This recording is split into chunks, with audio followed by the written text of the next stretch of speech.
Outsiders called them the beauty cult, a group of beautiful, scantily clad people frolicking about forests, lakes, and rivers, led by a man in a Speedo. This man was in great shape, quiet, poised, and had a gaze that could pierce directly into your soul. People felt seen by him. They felt free being near him. They were able to strip themselves away from the confines of society, familial obligations, and they didn't have to worry about material possessions. They just got to exist with their guru. But behind the scenes, this man was harming his closest and most devout followers. This fact was kept so secret for so long that people spent decades of their life devoted to him. And even though he was exposed 8 years ago, very, very publicly, he still maintains a following to this day. Today, we're talking about the Buddhafield, a cult that now resides in Hawaii that has a deep and dark history. So, brace yourselves, because this is a big one. Sit back, relax, and take a deep breath. It's time to let the fresh air in.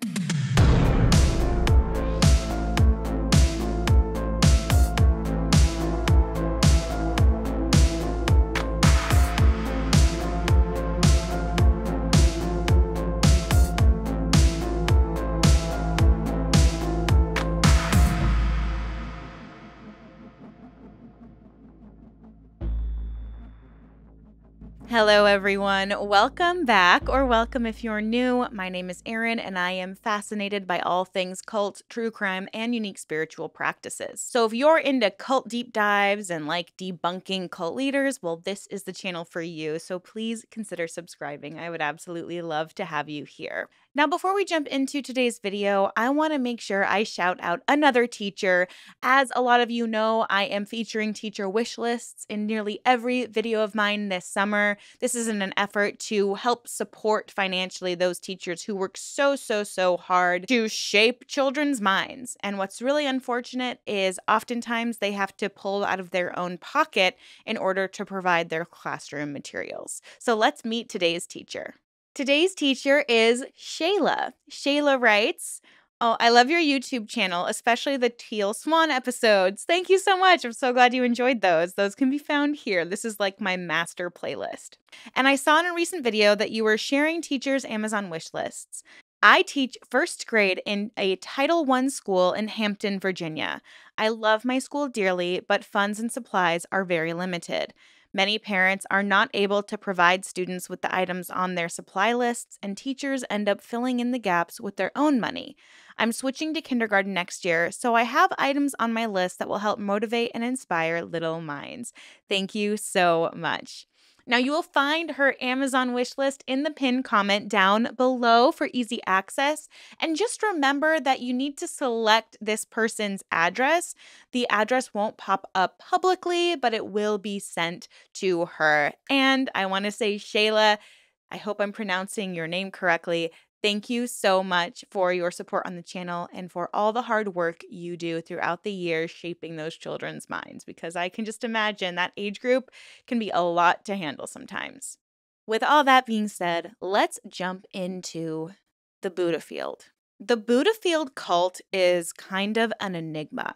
There really is not a lot to be found on this cult online, whether it's due to the leader constantly renaming and rebranding himself, or it's due to the fact that his followers are basically not allowed to go online or watch television or get any real outside information.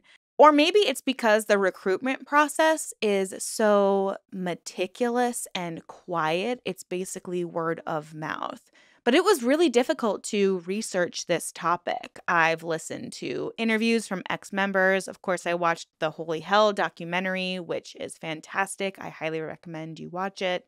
I've tried to exhaust all of my resources so that I can hopefully bring you all the most up-to-date, detailed video for today's topic. And honestly, I feel very well suited to cover this topic because not only am I a yoga teacher or ex-yoga teacher, I'm still certified, but I'm also an actor.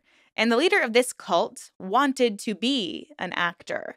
And it seems that he employed some acting exercises that I have utilized in my own career and in my own pursuit of acting in order to control his followers. So, in order to fully understand how people got roped in, I want to share a little bit of background to the creative endeavor.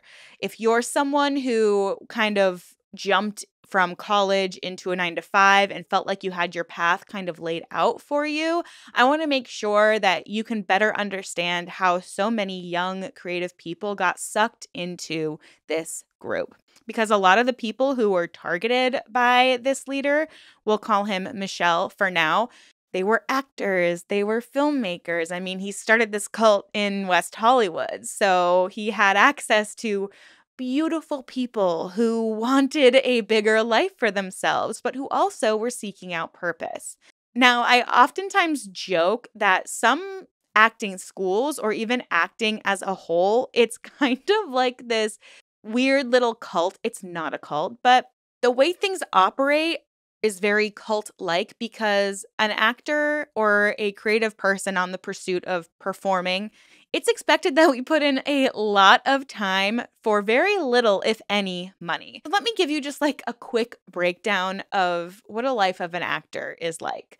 So, to start off, we usually are doing this work for free, whether it's through school or community theater. You prepare your audition, which can take days, hours, weeks, and then you perform your audition, and you may or may not hear anything back ever.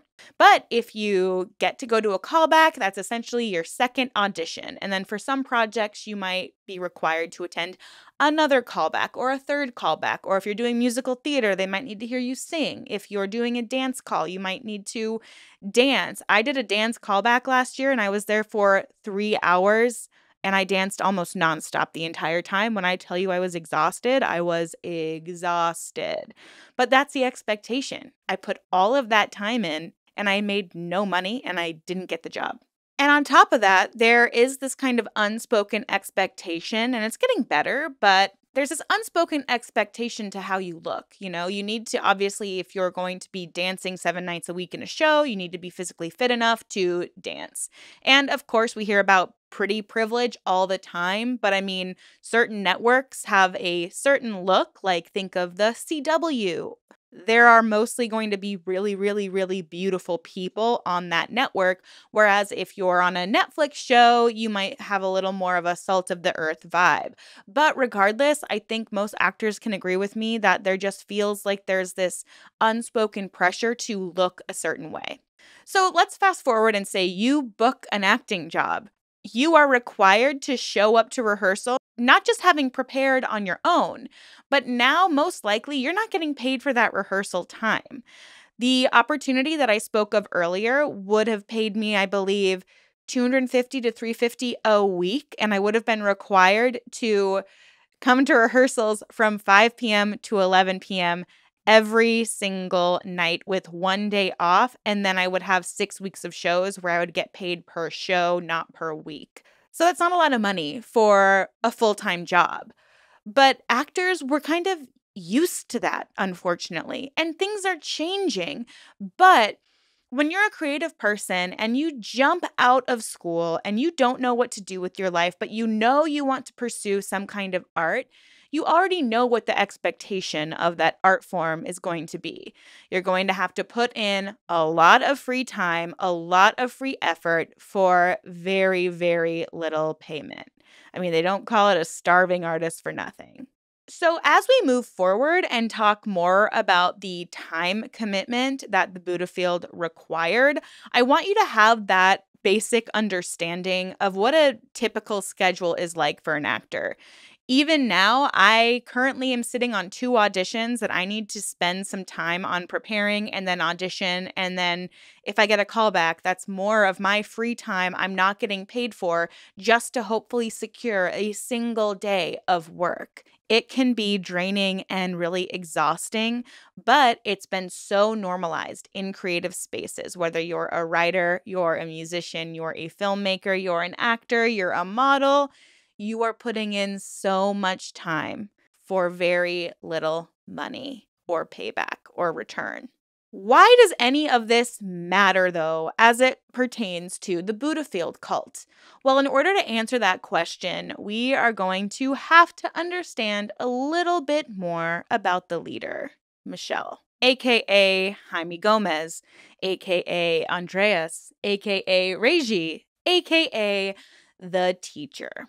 So, Jaime, as we'll call him now, since that was his given name at this point, was the son of a very wealthy Venezuelan rancher. And instead of following in his family's footsteps, he decided that he wanted to be rich and famous, and he was going to become an actor.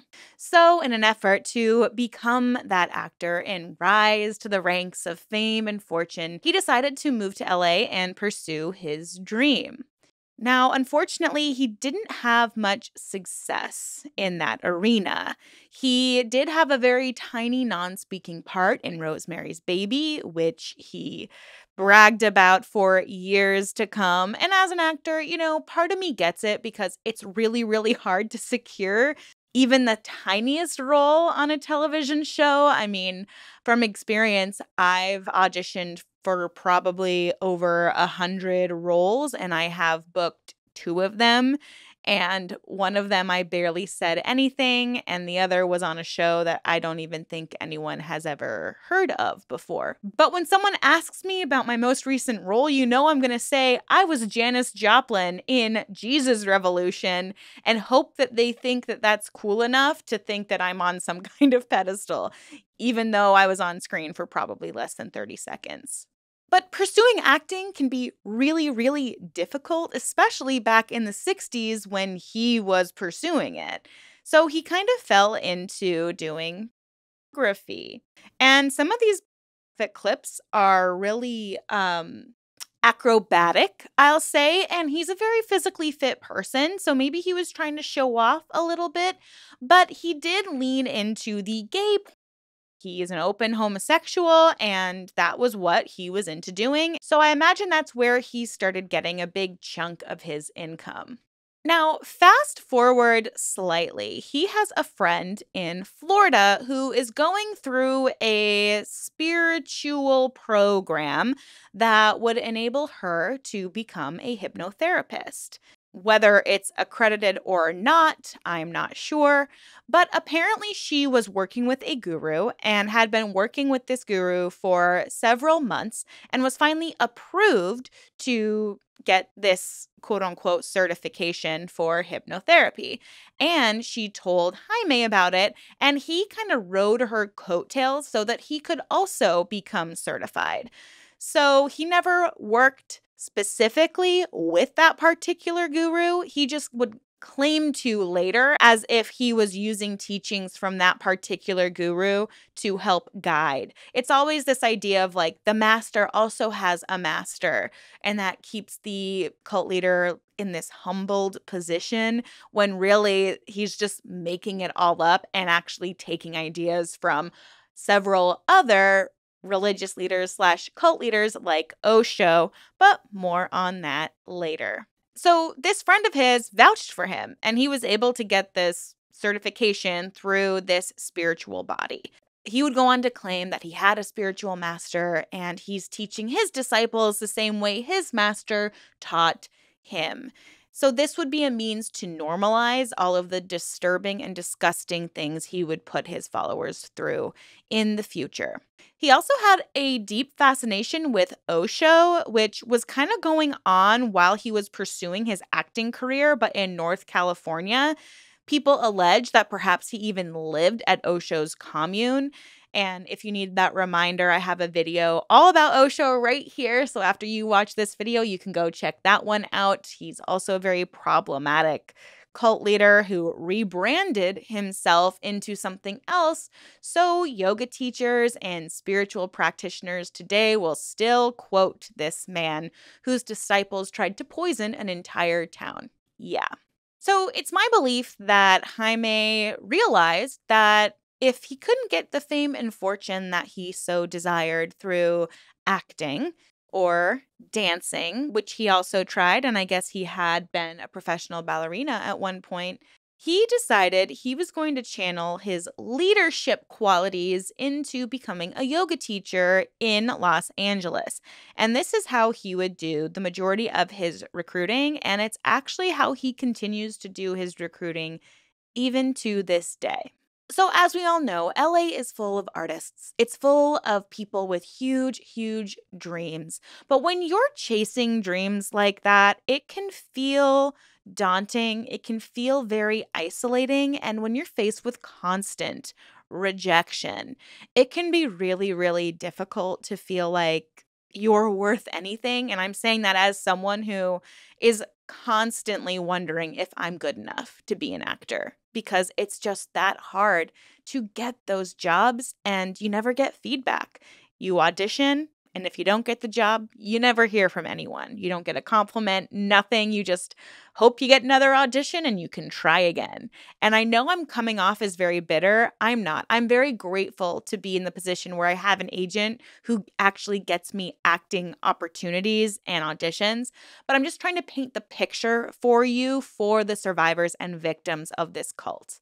It's my belief that when someone feels undervalued or underappreciated or is rejected constantly, they are more likely to be searching for value in a different arena. And that can oftentimes lead them to a yoga practice, a spiritual practice, or both. And that's what people started seeing with Jaime and his group. But he's going by Michelle now. He's kind of stripped away this facade of being an actor slash dancer slash porn star. And now he's like fully diving into being a guru, whether or not he's hyper aware of that. He is diving into being this yoga teacher. And people loved his classes. I mean, he's a very poised man. He speaks with a calm authority. He has a very sing-song voice, and he's also uneducated. I put quotes around that because I don't know exactly what his certifications are, or if he just did one of those like completion courses where he just like finished the course but never got certified, but now says he's a hypnotherapist. As far as we know, he has no formal training in any of this. He's kind of making it up as he goes, slash pulling from several other spiritual leaders. But people loved his classes. They thought he was intriguing, he was interesting, he was different. He's openly gay, which for the time in the 80s, it was, I don't want to say it was taboo, but there was definitely a really terrible stigma with being homosexual. I mean, people inherently thought that, oh, if you are gay, then you must have some kind of disease because there was the HIV and AIDS pandemonium like all over the country in the 80s and the 90s. It was a concern, but it also was a way that people kind of fear-mongered into making people afraid to either come out as homosexual or associate themselves with homosexuals. But here you have this openly gay yoga teacher who makes you feel seen, right? Who makes you feel like you're special in a way. It's the classic cult leader love bombing.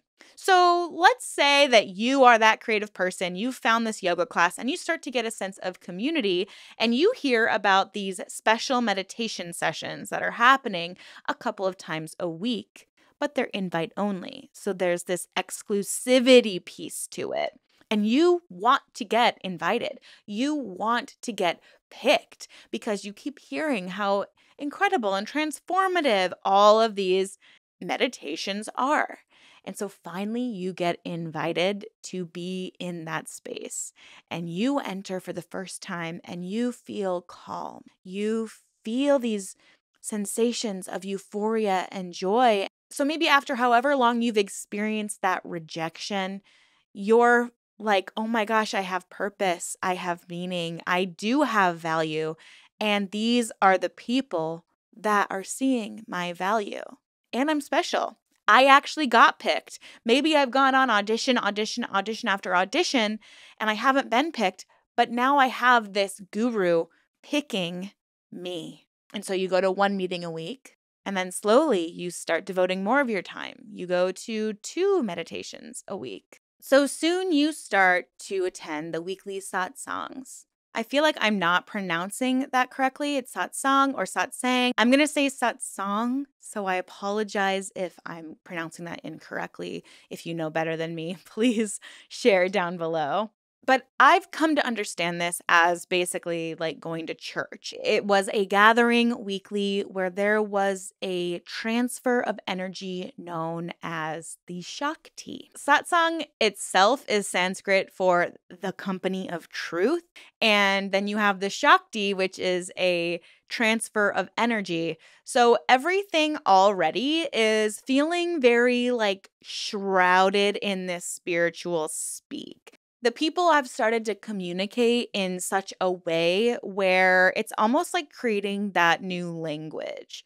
And we've talked about this a lot with cults where there is kind of this translation that's required, but you only really understand all of the topics after you've been involved in the group for long enough. So if you've been going to 2 meditations a week and you're attending yoga classes and now you're going to the satsangs and you're being inundated with all of these spiritual words and it's becoming slowly normalized to you, this way of speaking.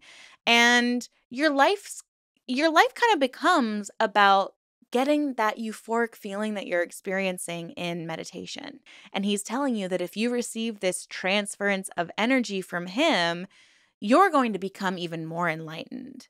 Suddenly, your life has a purpose. Your life's purpose is to be a part of this community that's been forming. You finally feel like you belong somewhere. The documentarian behind Holy Hell, he had this same experience when he got involved in the group in 1985. He was fresh out of film school. He had just been ostracized by his mother and basically thrown out of the house because he had come out as gay. So he was obviously very vulnerable. Not only was he searching for meaning and thrown into the adult world for the first time in his life, which is hard for all of us, but he's also been disowned by his mother for being gay. And he had a direct link into this group, someone he trusted. It was one of his sisters who had been involved in the group for some time. So if you just put yourself into that frame of mind, I think it's really easy to see how one would get sucked into a group like this. And it was really freeing. As the group grew and people made these interpersonal connections with each other, people started moving into apartments together. They started moving in to be as close to this guru, Michelle, as he's going by now, as possible. And what's beautiful about it is there's no attachment to material items. So much of the world is driven by gaining money, gaining status, but instead you're focusing on your spiritual world and you're still feeling the euphoria and the joy that you thought would come from gaining massive success and massive amounts of money. But with this group, what you realize is all I need to do is to be of service to my community. So yes, people might go out and work at other jobs, but they were bringing that money back as if this was one big family. I mean, it got to one point where one member even put a down payment on a property for the guru so that the whole community could basically go live and perform there. But more on that later. So it was when the group started getting really tight-knit and living in close proximity with each other, whether they're living together near the guru or getting the apartment right next to the guru's apartment, where we really start seeing the bite model come into play. I always say that the easiest way to define if something is a cult is by using Stephen Hassan's bite model: behavior control, information control, thought control. I like to consider the T time control, and the E emotional control. And we really start seeing that behavior control come into play because the members of this group had to follow an insane daily regimen. And this is before they get into those 5-hour-a-day dance rehearsals later. So, first of all, Michelle was obsessed with physical appearance. It is really ironic because he talks simultaneously about like stripping the body from the self and saying we're just energy, but also claiming that the vessel that carries all of that energy has to be like top tier. I mean, he really, really wanted people to look perfect. I mean, people didn't call this the beauty cult for nothing. People even would call it the Buddhafield instead of the Buddhafield because it was a bunch of young 20-somethings naked, frolicking about, looking beautiful, vibrant, in excellent shape. I mean, they were required to work out a ton. I mean, he himself, he worked out multiple times a day and required multiple massages a day. And guess who is giving him those massages? That's right, his disciples, his followers.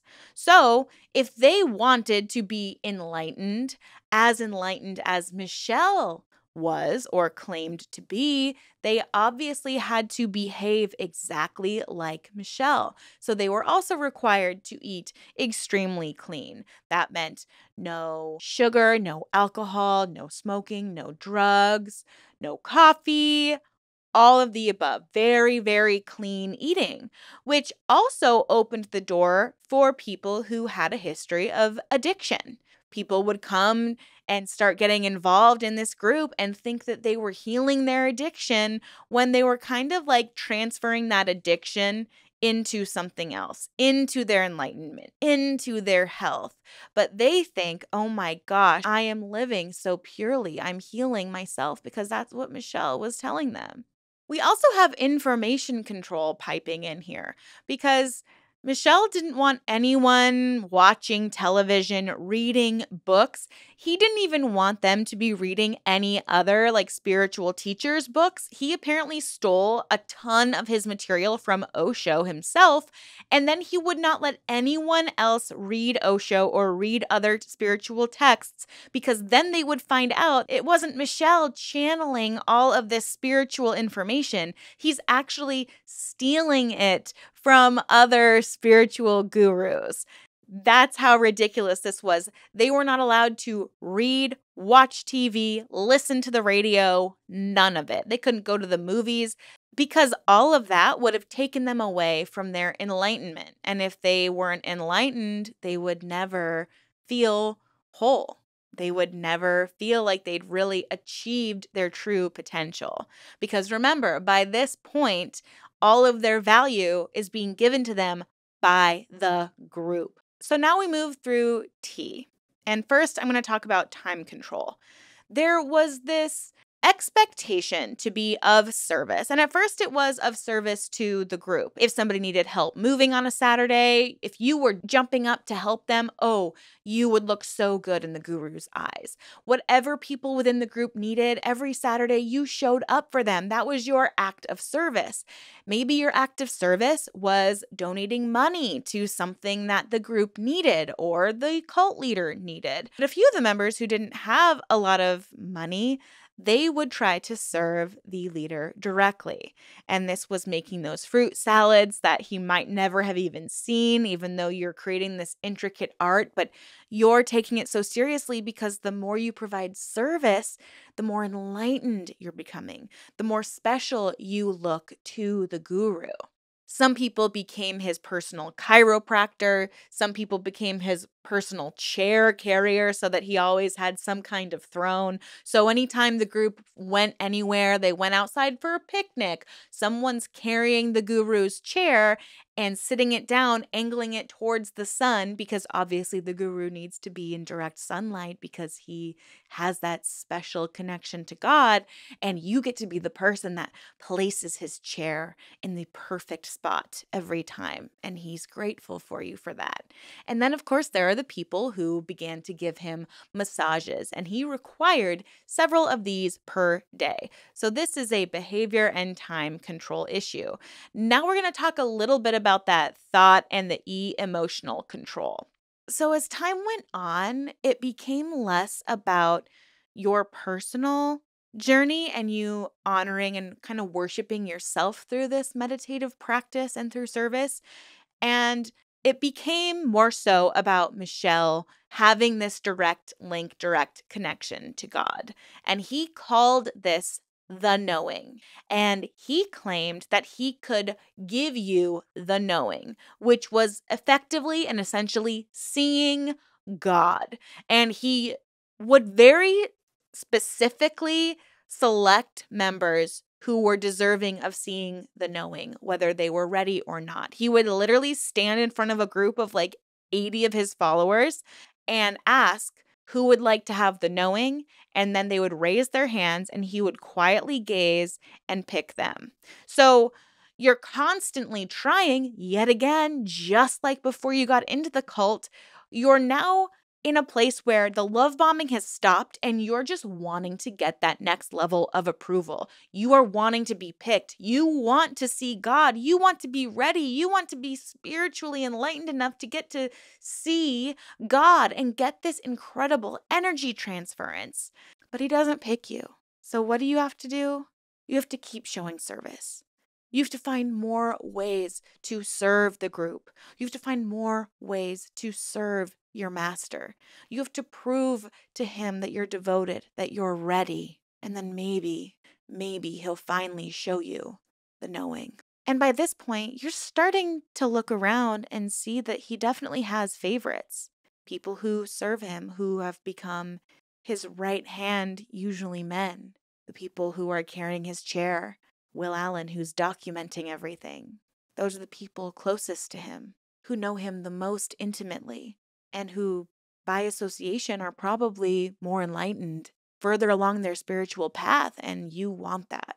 There's this social confirmation that's going on. You're seeing other people seemingly get healed. You're seeing other people receive this energy transference. You're seeing other people see God. So you have to do more. And as time goes on, the rules get more and more strict within the group. You're told that you all must be celibate because the best orgasm is going to be found through seeing God and through meditation. You're around all these beautiful people, but you're all powerful enough to resist that temptation, even though allegedly, secretly, they were all having some fun, for lack of a better word. But even though Michelle is himself homosexual, he's also very much fear-mongering because one of his biggest fears is contracting HIV and AIDS. So if everyone in the space is celibate, and when he inevitably, / the whole time, decides that he wants to give someone a different kind of energy transference, he will be physically safe. But more on that later. The other thing Michelle was really afraid of was his group being considered or called a cult. I mean, he had done everything in his power to not be called a cult. He flew very much under the radar. His recruitment processes were just word of mouth, getting a personal invitation, and he didn't have a specific commune. He was kind of like the best version of a cult leader without being a cult leader. I mean, he hadn't quite yet forced anyone to not speak to their families anymore. People still held jobs, but the jobs that they had were to basically finance his life. And allegedly, he had seen what had happened to Osho. I mean, Osho was known for having luxurious cars, wearing beautiful outfits, flaunting all of the money he had been making from his followers. But Michelle didn't even wear clothes. He had stripped all of that away. And so he seemed to be like a legit spiritual leader.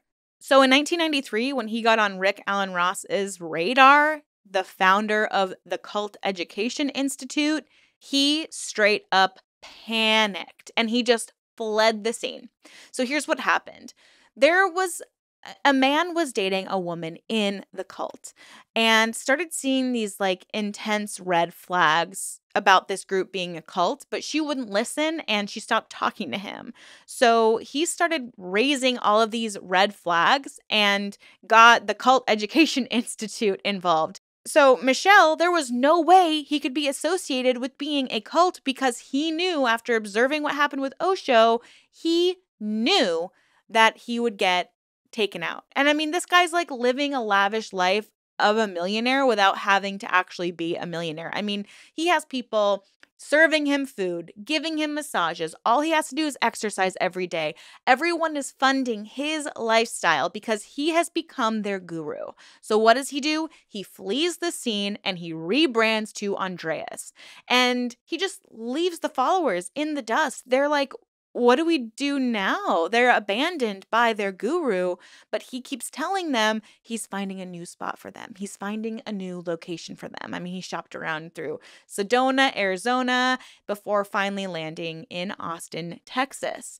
And so when he felt like it was safe, he calls up his followers and says, everybody move down to Austin. Whether he's having some kind of existential crisis or not, this is when we start getting into this like intense labor aspect of the group, because he decided that he was going to build a theater in Austin. And one of his followers actually provided the down payment for that theater. And guess who built it? All of his followers. And this was another act of service. They're doing hard labor for free for this man.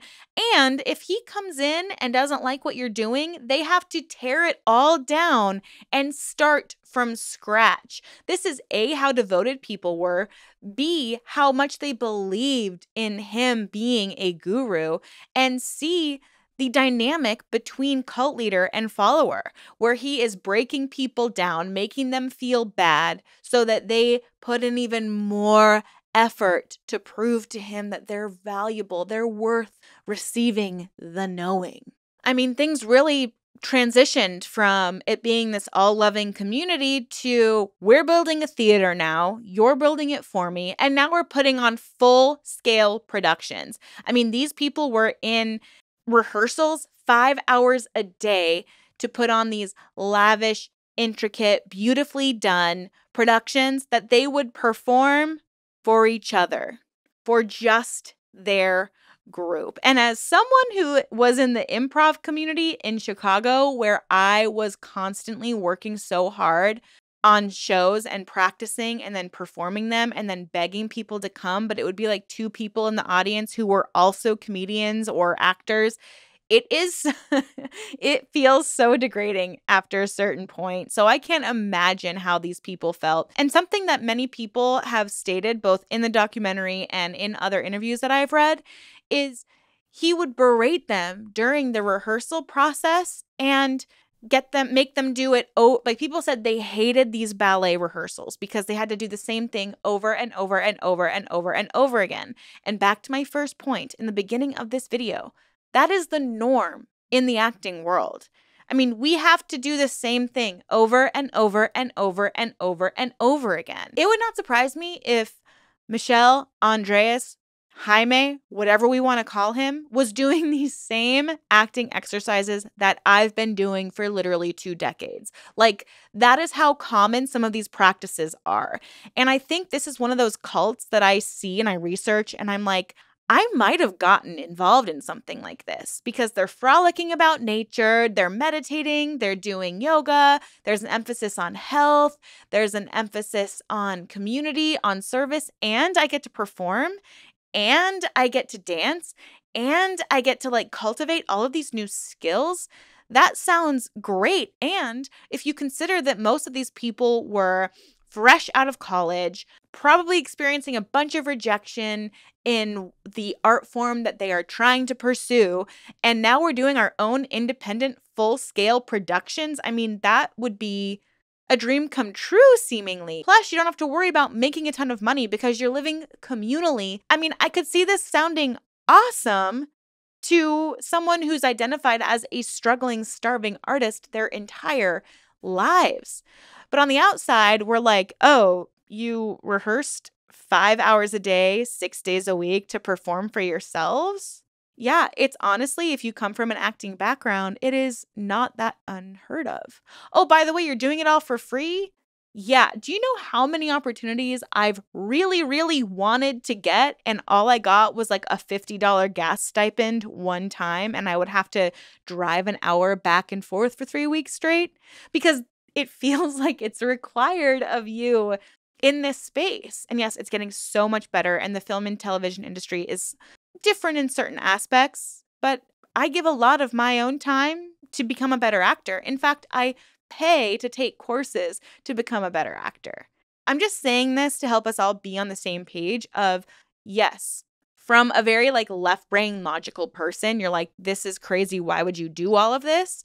But from a creative point of view, as someone who's used to putting in this much time, devotion, energy, effort into something who in the acting industry too, there is this idea of you have to know yourself in order to know other characters.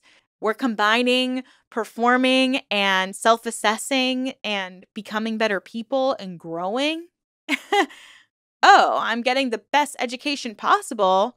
And I don't even have to have like a side job that exhausts me. It would be very alluring to somebody who's used to that dynamic and has been involved in theater or some other kind of art form for a long time. But things just unfortunately, they continue to escalate. Additionally, like I said in the beginning of the video, if you're in a creative acting space or on camera, there is this kind of silent pressure to look a certain way, look the part, look expensive, whatever that might mean to you. And Andreas was obsessed with physical appearances. I mean, he literally hated anyone who was not lean and fit and in shape. And as he started getting older, because I mean, I think right now he's in his 80s. So this time he was in his like 40s and 50s. He's starting to see the signs of aging and he is actively getting filler, some Botox, maybe lip filler. He wears makeup. I mean, he is very, very, very preoccupied with how he looks. But he wants to make sure that if he undergoes a procedure, that it's going to look good. Now, this is probably the second worst thing that he does. We'll get to the first later. He would literally coerce some followers to undergo plastic surgery so that he could see if he likes it. So followers would get cheek implants, chin implants, and they would pay for it themselves because to them it's an act of service for the guru. And then they would come back, and if he liked the way they looked, he would go get that surgery. Or if he didn't, that person's just stuck looking that way. And they have their guru telling them that it looks bad. It looks so bad, in fact, that the guru would never undergo a surgery like that before. I mean, how heartbreaking would that be? You go and you alter your physical form as an act of service for your guru, and he literally looks at you and says, that looks bad. You look bad. I don't want to look like you. I am not getting that done. And you can't go back. You've gotten plastic surgery. I mean, that is just so heartbreaking. And I can't imagine being one of the people that did that. And you have to look at yourself in the mirror every day and think, my guru doesn't like how I look. I don't like how I look. You spent all this money. You're desperately trying to seek your guru's approval, and you do this massive operation for him, and he just casts you aside. I feel like this is something that was like kind of glossed over in a lot of the documentaries and things that I talked about. There were a couple like interviews that really got into like the nitty gritty of it. And if I put myself in that person's position, I'm utterly heartbroken, especially as someone where I already am feeling these pressures to reverse age and take certain measures to try to like slow down the aging process. I can't imagine if someone suggested I get like cheek implants or a chin implant or something, and I went and did it, and they were just like, ugh, that looks so bad. I would never do that. Oh my gosh, it would be heartbreaking. But that's not the worst thing that he did, because of course it's not. So in 1993, the Waco massacre happened. And if you want a deep dive on that, please let me know down in the comments below. It's a really heartbreaking story, but we all know that Andreas is like terrified of being called a cult. Even though sometimes he tries to like reclaim ownership over that, be like, well, if we're a cult of like beautiful, wonderful people. But he's also like desperately afraid of being called a cult. And so they're in Austin. Waco happens. It's an hour away from Austin, Texas. And he becomes terrified and paranoid that that's going to happen to me. Like, if you really don't think you're a cult, you shouldn't be that worried, especially considering that the only reason the government intervened in that way was because the cult had been hoarding tons of guns and other weapons that no group or organization needs. But David Koresh, the leader of the Branch Davidians, who was the cult involved in Waco, he instilled in his followers that like the government was out to get them, so they had to be prepared for this battle, and then the battle ensued.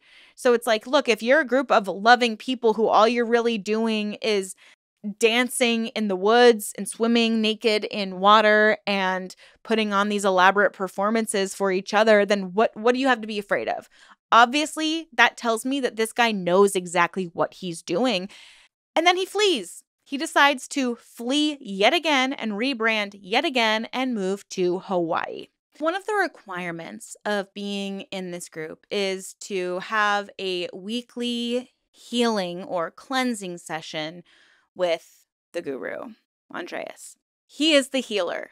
He is the one that can help you see God and be enlightened. So that would mean that if you're within close proximity to him on a regular basis, the more enlightened you also would be. So these sessions in the 80s, they cost $50, which today would be $190. $190. So if we fast forward to the 2000s, by the time that they're in Hawaii, and he doubles the price to $100, these people are paying upwards of $350 for these cleansing sessions every week, and that's a requirement. But for a few select male followers, the ones who were most devoted to serving their guru, those who spent the most time with him, who devoted their entire lives to him, would end up being essayed by him. In 2007, the followers were sent an email by an ex-follower alleging that Andreas had essayed him and other members for years in these cleansing sessions. The people who were closest to him were the victims, the people who believed in him the most. It seemed like each follower was assigned a day, and that was the day that they would receive their cleansing. And if they rejected the advances from the leader, they would be told that they were basically rejecting themselves. Ex-followers have said that there was no saying no to the teacher. They had to be abused by him. What makes this even worse is that he targeted virgins because he was so afraid of contracting HIV and AIDS that he didn't trust that if he didn't sleep with a non-virgin that he wouldn't contract something. But he also like refused to go get tested, which is like a really odd little tidbit I learned. He refused to go get tested. So instead, he would target people who were probably fresh out of the closet, just like Will Allen, the creator of the documentary, and he would take their virginity. And then he would tell them that this was something special he was doing just with them because they were so special. It was something between the two of them. They had a special relationship because there was something that Andreas was really good at, and that was pinpointing everyone's pain points or needs or desire and exploiting that per person. So the way he spoke to one person was different than the way he spoke to other people. The way he healed one person was different than the way he healed another person. He knew exactly what pain points to bring up so that you would be manipulated into doing whatever it was he wanted you to do, even if that meant that he, on a regular basis, and what makes me even more angry about this is they were paying for it. This was a part of their weekly required cleansing that at this point, when he was outed as being a sexual predator, They were paying that $350 a week so that they could get essayed. It's like words can't even describe the violation that these young men went through. And these are also the most devoted people to him who are getting the most, and then they're having to pay for it. It's really, really disgusting. And my heart just, it really breaks for the people that had that experience. One of his followers said that he was so confused because he like hated Andreas, the leader, so much. He hated him so much, but he like couldn't leave. He couldn't get out because that was where he found his joy still. The meditations and the practices, he still found value in it. Someone described it as, I think it was Will Allen in an interview with A Little Bit Culty, said that, he would, the end of the week, so say Friday is his day for his cleansing. Wednesday, Thursday rolls around. He gets so nervous. Like his body is having like a trauma response because he knows, oh my God, it's going to happen. It's going to happen. It's going to happen tomorrow. It's going to happen today. It's going to happen in an hour. And then it would happen and he would feel this like relief. It's over with. I have a whole other week. I'm done with that. Now I can go on with my week. And then it would slowly build again. And he would go through that process again. So when he receives this email and the other followers receive the email and they realize, wait, I'm not special. B, this is considered assault. And C, this guy's a fraud. It all just comes like crashing down, especially with the people who the is still happening to. They're like, oh my God, he told me he was doing this to me because I was special. It was this like epic transference of energy because I'm with him. Like I'm in close proximity to the man who has a direct line to God. That means I'm special. All of that goes out the window. It all comes crashing down. And only half the members leave at that point because the other half still can't get their minds around the fact that this could really be happening. And so in order to try to save face, Andreas makes this like really creepy video and he apparently like makes his closest disciples bring in the remaining members of the group into this room because of course he's fled again at this point and watched this creepy video, and apparently like half the group like ended up leaving in the middle of that video. And that was really when and how the group truly crumbled all the way to the ground, like in the depths of hell. I don't even think there's this place in hell hot enough for this man. And not only that, all the things that they thought were beautiful about the group start to unravel. It's like they grieve a death of the thing that they believed in the most. Even those energy transfers, those Shakti transfers, they were so like amazed by. Well, it was just him having you close your eyes and then like shining a flashlight at them. And you were thinking you were having this like extrasensory experience when really he's just manipulating that too. So just think about that for a second. You've devoted 10, 20, 22, 30 years of your life to this group, to this cause, to this person. And you find out that the entire way that you've been living your life is all smoke and mirrors. It doesn't really exist. And in the meantime, because Andreas is so afraid of being outed as a cult leader, you have isolated yourself completely from your family. You've lied to your family for years saying you're traveling, and you literally send postcards pretending you're in Europe to your family. Oh, I can't meet you. I can't see you. I'm off traveling the world. I'm having an incredible time. I'm having the time of my life. When really you're stuck in a cult where you're basically being forced to get essayed and pay for that treatment every single week. This cult is allegedly still active today in Hawaii and using the exact same recruitment methods through a yoga studio to recruit more of a following. And even though Andreas has been so afraid of being outed as a cult leader, he once again rebranded himself. He now goes by Reiji, which means King God. King God. If there's any blatant obvious I am a cult leader name, I think it's King God. Like, give me a frickin' break. Allegedly, it's the Aloha Yoga Kula yoga studio that they're like operating through now. So if you live there, you're in the area, please beware. I swear, like, I feel like almost every cult I've talked about, they end up in Hawaii. Just be careful if you're in Hawaii. Any group you're a part of might be attached to a cult in some way. Just beware. This group to me is so inherently insidious and really scary because of how in the shadows they operate. I mean, I can't imagine going to my local yoga class and then all of a sudden I'm decades deep in a cult because I trusted that yoga teacher. That's a scary thought to have. And it kind of opens up your mind to how quickly and easily a cult can kind of infiltrate your community and your mind. It's really scary when you think about it.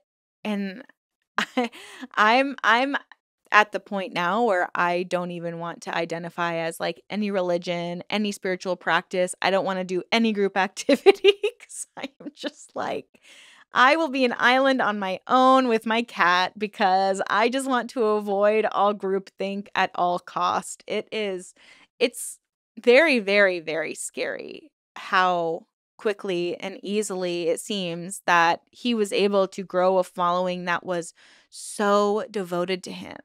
And I think the way that he did this was because he wasn't focused on recruiting and getting a ton of money from a bunch of people. He was focused on how do I get everything I want from this small group of people? Because it's not like Scientology where they're like constantly out in the public recruiting people, or how Nexium operated where they would have these like these gatherings every weekend so you could like get your executive success program on and like get hypnotized by Nancy or whatever it was. There was no incentive for other members of the group financially to like recruit new members into the group. He's very meticulously been able to maintain a following large enough that he's able to get all of his creepy needs met, but small enough so that he's able to do this under the radar for so long. And it is really scary when you really think about how long this has been going on. I mean, when you think about the aftermath of someone who spent 20 years of their life in a cult, if they jumped into it right out of college when they're in their 20s and now they're in their 40s and they have no training in a skill, no job. They've changed their name because their guru wanted them to change their name. They have no real identity, no real connection to their family. That's the stuff that keeps people in cults. Even when they see the red flags, even when the evidence is outwardly shown right in front of them, it's like that sunk cost fallacy. Where are they going to go? They've put 20 years of their life into this group. They have no money, no means, no way to get more money, no connection on the outside world. It's heartbreaking. That's the thing that keeps people in these groups, even if they see the red flags. That's why we have to be more willing to open our arms to survivors and be understanding of survivors and their circumstances.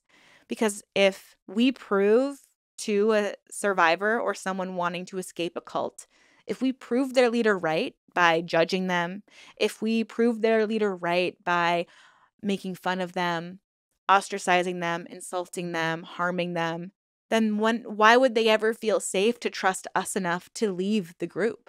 We have to be more open-minded. We have to be more supported, and we have to try to be more understanding.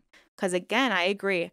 On the outside, of course, it looks like, what are these wackadoo naked people doing outside my window in the river?